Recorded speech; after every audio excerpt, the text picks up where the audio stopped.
What's up, everybody? My name is Marcin, and I just wanted to extend a giant thank you to all of you that joined my channel from the post on Reddit.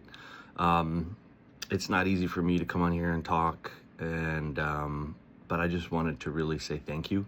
I'm gonna keep pushing it on the drums. If there's anything you'd like to hear or see, it would be really helpful to understand what sort of content you guys are interested in. I mean, I love what I do. I call it calibrating, and it's just me improvising to. I have a set list of like 4,000 songs that are just liked songs. Anything that brought me inspiration, that like I hear it, I feel good, and I just put it on random. And that's what all of the Torture Chamber of Enlightenment sessions are. It's me putting shit on random. Now, some of that shit I might have played to 100 times. Some of it I might have heard once. But that is my method for getting better on the drums. That's all I have ever done. I'm a firm believer, and this may be controversial, that when you're playing to music, you are playing to a metronome, you are playing to different people, you are getting inspired by ideas. And I think that if there's one thing you had to do, then that would be it. Because it's as if you're taking 3 or 4 or 5 or 6 different things and doing them all at the same time, right? And you'll see in my practice, I do use the music as a metronome, right? I'll have some rock song and I'll be like, oh, well, what would dubstep sound over this? And I'll start doing 16-note triplets over the whole thing. And just to play with it. But I'm using the piece of music as a timekeeper. Sometimes I play on intentionally, like for the style of the music. And sometimes I'm just like, fuck it, I'm going to mess around and play. So I really appreciate it. I mean it from the bottom of my heart. You guys have no idea the amount of pain, torture, and like suffering that I've had to endure. And it's not like, woe me. Everybody has their own challenges in life. And you got to just focus on what you can. Sleep, diet, exercise, mindset, relationships, play. And it's really cool to have a community of drummers around the world who are all going through different things. And the other thing I've always wanted to do, start a podcast, and you can't probably see it, but that is livefully.net. I have another channel for that, and I've put up some content. I tried to put on content for it for me actually dealing with my autoimmune, but like when I started, it was like 5 years ago. I couldn't speak for, or maybe it was like 7 years ago when I started trying to put content on there. I couldn't speak for more than 5 minutes at a time. And so it was just counterintuitive.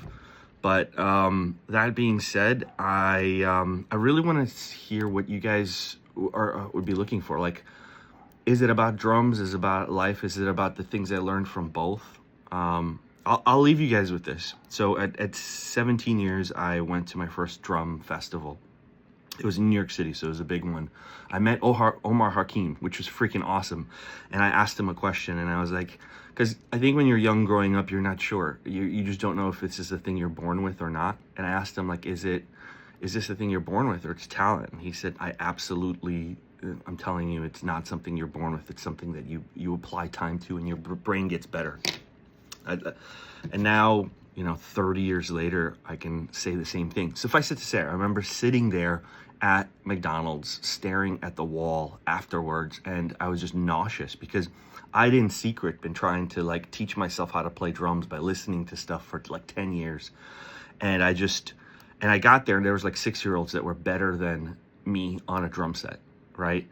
Like my hands were really good because I've been playing with my hands on pillows, and good at like single stroke rolls and like 16th note triplets, but I was terrible on a drum kit. I was awful, and I was just so discouraged to see 6-year-olds that were just killing it on the drum set, and I was terrible. Anyway, I decided to redouble my efforts, and I said I'm going to come back in a year.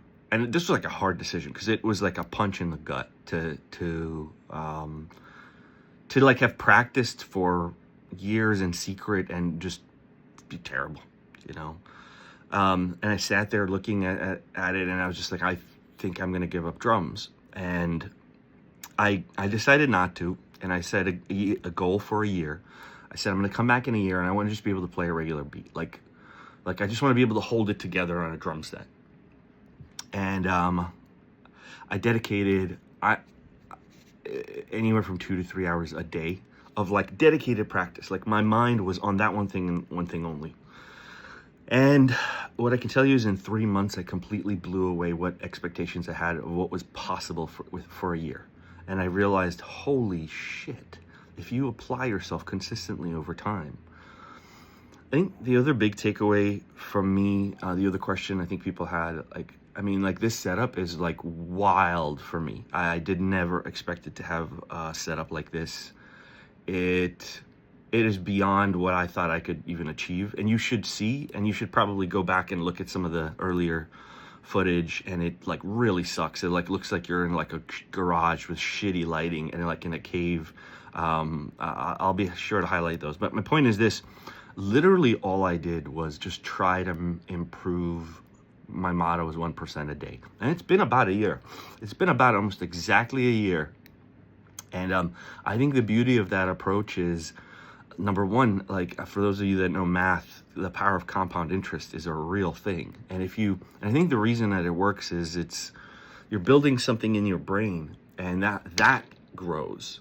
And so every time you come back to it, it just gets better, and it keeps growing on itself. That's why like that first year to that second year, you can have massive breakthroughs. But even for the setup, which is the Vivid, I use to get the green lights, I use the Vivid filter on an iPhone. It makes it look a lot more neon and cool.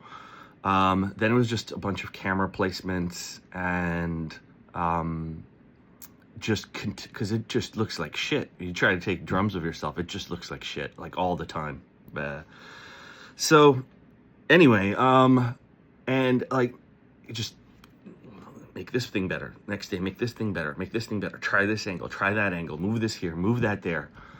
Those are just regular glow-in-the-dark sticks. It's a regular LED black light, and that's it. Eventually, I found, these little arms that let me put the camera kind of at different angles, and I would just try different things, and here we are. So, yeah, it's not easy for me to get on here and express this. So, thank you guys. I'm gonna just get to it.